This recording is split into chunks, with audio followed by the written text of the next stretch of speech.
economists were defending the modern status quo. It's actually a misreading. Most of the world's economists have been environmentally concerned for generations. Like, he was the first to point out that the laws of physics are more important than the artificial laws of finance that we've created. And if we don't get the economy in alignment with the ecology and with the flows of energy, then we will not sustain our economy. And nobody's listened to economists. They've been saying this for decades and decades. To those economists. Yeah. Well, and even the so-called neocons, when you actually look at their words, you see there are omissions. Like, they know the basic economics and they are omitting the other factors in their factor analysis, right? I can't say. But I would say that Herman Daly, who I mentioned before, was a student of Rogen. Yeah. So there's and you've got Kenneth Boulding, and you've got... Right. So anyhow, going along with the economic the digestion, you got these situations, these CAFOs, which the concentrated animal feedlot operations, be they pig, cow, beef, whatever. These things are just gigantic, and they require so much external energy. They got to bring in all their food, bring in all the animals. All the farmer gets to keep is the shit and the deads, and the waste. Yeah, the shit. And so they in North Carolina, they were just sticking it all in lagoons. And so at one point, the EPA and government-funded stuff would discover this lagoon with a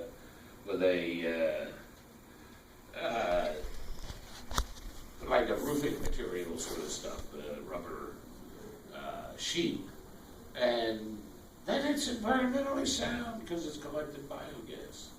I don't buy it because these things shouldn't exist anyhow. They're a disaster. Now, again, this is what he just told me here. So I'll grant that it might be possible to have an ecologically sound CAFO, and maybe more likely in less overdeveloped countries. But so in Mexico, you got this one huge pig operation, several of them. Yeah, four. And so they're collecting gas in these huge covered lagoons, and they're saving they're not letting the effluent go out into the wetlands. They're using the fertilizer for the surrounding forests. They are losing a lot of gas from their secondary storage ponds, but it's a lot more sound than it could be. Then I also this other fellow that worked with digestion. I met him at University of Pennsylvania back in the mid-'80s. Points to this place that he was involved with. They started out with a covered lagoon, and they're going on. They put in a full mix digester, and they're using their effluents in their greenhouses for production. So I still have problems with huge size, but it is, in some situations, it may be feasible. It's better than the alternative. Yeah, it's certainly better than not doing digestion there. One of my problems, again, some controversy, but there's all this talk, Germany, oh, great, with digestion, 8,000 or so large-scale digesters in America. These are agricultural digesters. In America, there's maybe a couple hundred, but I recently ran into the information that so much of the feedstock for the German digesters is growing virgin maize, specifically just to put in the digester, not even to feed the livestock. And I have to question that. And I'm not, well, I suggest it's not the way to go. I'm not perfect on all the intricacies and And there's certainly some controversy, but you got to worry. I mean, I have to worry about that. Anyhow, well, then you got U.S. Again, they talk about when they say 2,000 sites operating today. Most of those are this is large scale. Most of those are sewage treatment plants, and then they say 11,000 additional systems. But these are gigantic systems. I'm talking about. I mean, there's millions of smaller scale situations where these things can be applied. Let's see, and as far as global implications go, a little bit is that digestion offers this huge opportunity for people that are stuck burning crop residues or even wood, charcoal, especially dung, to stick the crop residues and dung in the digester. They get a gas, plus they get better fertilizer to grow more crops to hopefully live a little better. Let's explore this a second. This is very dear because my PhD dealt with the energy ladder in the household. And you know there's been this assumption psychologically that it's primitive to use biomass. Primitive people would go out, this is all they had, and they would gather animal dungs or crop residues, or they'd chop firewood, and they'd gather organic material, and then they burn it. A wood stove is an example, right? That's associated with backwards living. Even a fireplace, a modern home might have a gas burning thing, or a video screen that looks like a fireplace. You know? And then you sort of assume that you're going to move your way up this ladder, and then when fossil fuels come in, you will have arrived to a state of industrialization where you can be proud, but then ultimately you want to go to either gas. Some of you have a gas stove, you know, in your house, because it's clean, no soot, no smoke. But ultimately, we all want electricity, or so we're told. Electricity is supposed to be clean. In the house, it is arguably clean, but where is it being produced? Actually, most electricity is being produced with coal or with oil, which are dirty.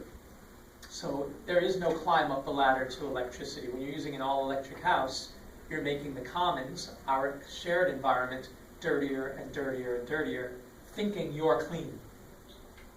We're saying in the biogas movement that if the goal is to have cleaner and cleaner and cleaner energy at home, that we can turn back to biomass and use it to create gas and electricity without ever going through wood and charcoal and kerosene and coal and oil and nuclear fuels. That's the leapfrog effect. And that's why more people in India, China, and Africa are at the top of the energy ladder than we are in the United States. You have the illusion that you're at the top of the energy ladder, when in fact, you're kicked all the way back down to coal. So we're not advanced in this country. We are backward. But in a small village in Kenya, where they're using dung, because every place where there are animals has dung, you have it in your bathroom. It's your dung, human manure. That where they're using the dung and the crop residues, which you also have, your banana peel, your avocado pit, these are crop residues that you scrape off your plate and you throw in the garbage can. And it goes to landfill, which produces some methane, which they hopefully capture, and then sell it back to use electricity, but releasing most of it into the atmosphere. Again, bad. But in Kenya, they're taking it and turning it directly into gas and electricity, and it's completely clean. So we have to explore the psychology of this ladder. It was written sometime in the 1950s, actually. The paper there is from 1993, looking at air pollution. The energy ladder is a fiction. There is no ladder. We're not climbing anywhere. We're not getting closer to heaven. What it should be is what? The energy mix, right? Or the energy web. Yeah, okay. And this has been so handy. Do I have to redraw this? No, you shouldn't. No, I mean, it's because of its assumptions that electricity. I mean, I have friends who say, I'm going to have an all-electric stove because somehow that's better than gas. Yeah, well, and so many people prefer cooking on gas. Yeah. And you can do that when you have biogas, you're cooking on gas. It's just like natural gas. So I just wanted to point out that you focused on the energy ladder assumption. And then here's just an example of what they're dump cakes on the wall in Kathmandu, drying to be used for fuel. Of course, there's nothing left for the soil then. And then these fines, that's the way they burn coal in most for cooking in China. All right, digester designs, there's basically two types. Rounded ferments like the stomach, or long and narrow like the intestines. There's a number of things you got to think about when you want to get into digestion. There's the basic stuff around digestion, and whether you want to, what materials you want to use, how you want to run it, what temperatures, all these things. Then there's dealing with the gas, dealing with the effluent, using the effluent to its greatest advantage, either through soil or non-soil production operations, selling off the produce, managing the residues, getting in some off-site residues, preparing the feed to go into the digester. It looks like a lot. It is a lot that you really need to think about. I don't think it's quite as simple as it's sometimes said to be. There's a lot to consider. It's just like everything you think about if you were gonna have a dog. What all are you gonna do with the dog? What kind? How big? What are you gonna do with it? I mean, it's gonna have its activities. You're gonna have to deal with its effluents. What are you going to do with those effluents? What are you going to feed it? Do you want a monster dog or a little dog? How are you going to take care of it? It's probably a better analogy is a cow, but the thing you have to think about are what you need to think about for keeping any sort of livestock.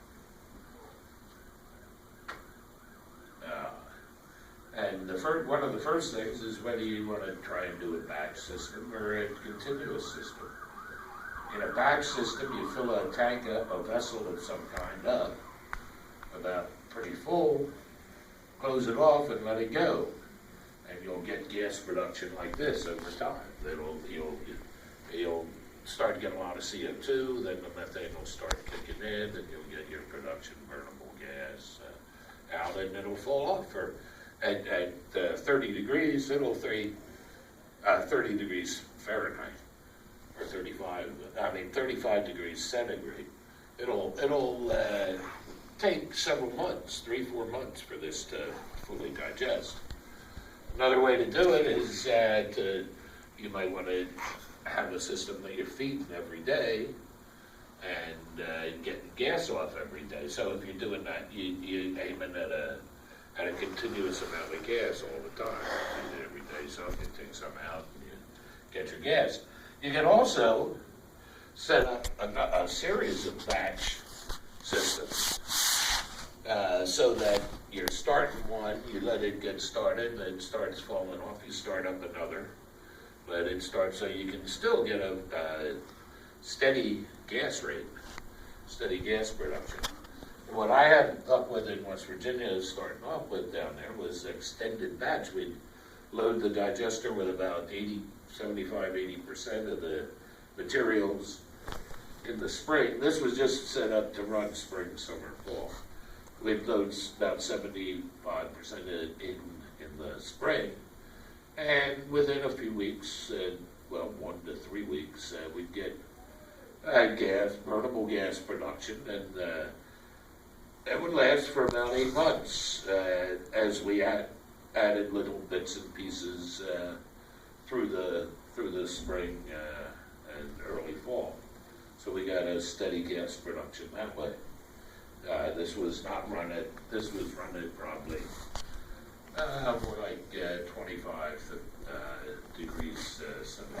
I would say it probably never got as high as 80 degrees, the digester itself. pretty friendly. So there's ways to do this, and there are actually some advantages doing a batch. I mean, when you're doing continuous, you need to have your pumps working all the time, every day. Got to keep them in good shape. You got to control your temperature all the time, and you're going to have to make some arrangements for agitation and maybe for some messing with the removal of the scum or breaking up the scum that forms on the top. With batch, you can arrange your chores a little easier. You can set a day to load the thing and let it, and then a day for emptying at some point. It's a little easier to work around. And here are the finally some pictures of the IBC systems. I don't know, is this one from Chris's? The second one to the right? Yeah. That's the one we built in Chris's basement. At Chris's, yeah, and then the one next to that is at Dickinson. Then to the right is the first system I built in West Virginia in '79. And it's full of, what we did with that, it was mostly goat bedding and manure that we loaded in the spring. And a lot of that didn't break down.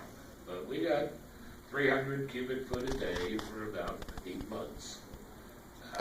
And then all this stuff needed to be emptied by hand, which wasn't bad. But this stuff, boy, you put this stuff on the garden and it just decomposed. It was ready to go the next spring.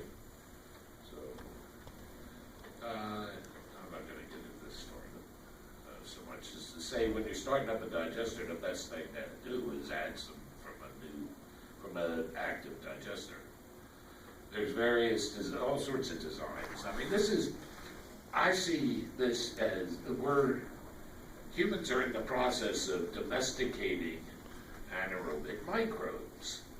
It's happening all over the world at once, just like we domesticated cows and horses and dogs and all this. We're domesticating anaerobic microbes. And it's going on in different ways all over the world, and there's going to be different designs that'll work one place and not another, and all this. There's certainly going to be no one size fits all.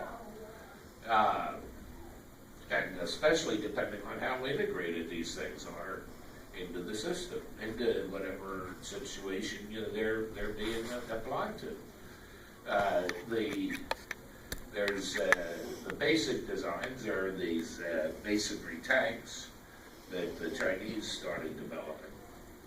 And then there's floating drums from the Indian, except this came from British sewage treatment plant technology. That's what they used for their sewage treatment plants. This is just a tube of plastic sausage. There's various types of filters. The idea is you have a substrate in here that the bacteria can live on. See, in all these others, when you remove effluent from these tanks, you're taking all this bacteria, all the active microbes with you, and you're generally taking it from the methanogenic end.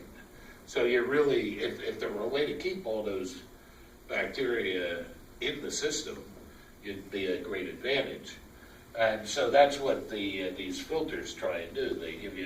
They pack a substrate in there. There's been ceramic things developed and all that the microbes can live on. And so you can, if you have a very dilute liquid, you can pump it through quickly, and it will do very well at removing the organics and cleaning the water. And then this, what they call PUGFO, is basically just a long tube too, except it's there's generally the cover goes down below. It's sort of like a covered lagoon. Pause for a second for the comprehension check. You're looking at all this, and this is something we talked about in the faculty seminar day, throwing you into deep water without getting you completely prepared to swim. So a lot of this you're probably overwhelmed, right? What's the takeaway? What do you look at this and you say, what you're trying to say is what? Somebody give me a summary for what we're saying. The big news, the headline in the newspaper of your mind. What's the headline here? What are we saying? Why are we giving you all of this technical detail? What's the headline? Forgetting all the fine print. What are we really talking about here? Why is this a revolution? Turn to me and say, really, Bob, you're saying that. Give us a headline. Go ahead. I think he's trying to say that they use some bacteria to and have a substrate like nutrients, and then he just convert these into whatever we need to use in daily life. Are you getting that? Are you having that oh my God moment? Or has that not hit you yet? You're actually saying that we can do what?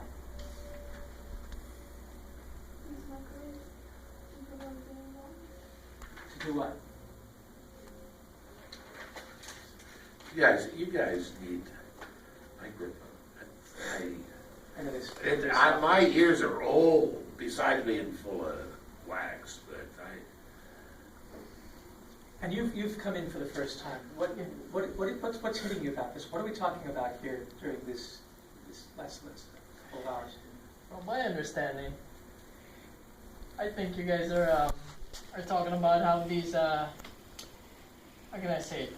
First off, biogases, how good they are, how efficient they are, and how they have no drawbacks, and how these microbes, these digestive microbes, could be used as an alternative source of energy, kind of like, it's the, how can I put it? Instead of like using fossil fuel, which degrade the environment and has so much negative effect, these digestive microbes are a form of clean energy that we can use in various circumstances, I guess. What are those circumstances? How can I put it? I'm a bit hazy on that, but from where I'm seeing it, energy, I'm saying? Energy in terms of, well, we did mention biogas. We use that for stove instead of using electric. I guess we're breaking down materials. Where can